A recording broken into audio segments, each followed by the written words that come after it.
What are Democrats prepared to see in the next round of legislation that was not in this bill Mitch McConnell was trying to slip through today? Well, Lawrence, it's good to be with you. And this was an effort by Senator McConnell to slip something by. So there was a bit of a fire drill, as you said today.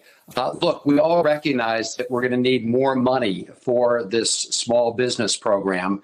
But we also recognize that we have to fix it. Right now, there are some significant problems in the program. You just described the fact that many really small business owners are having trouble accessing it.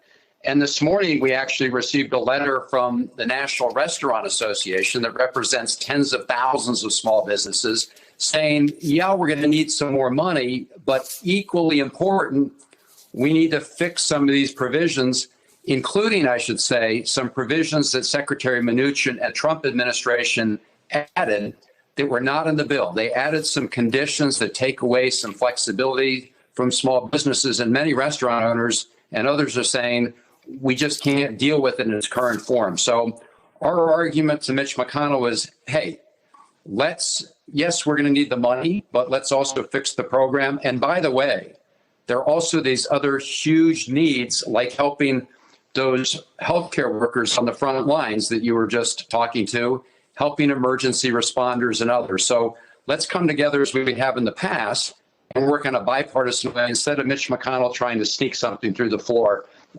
in a pro forma session.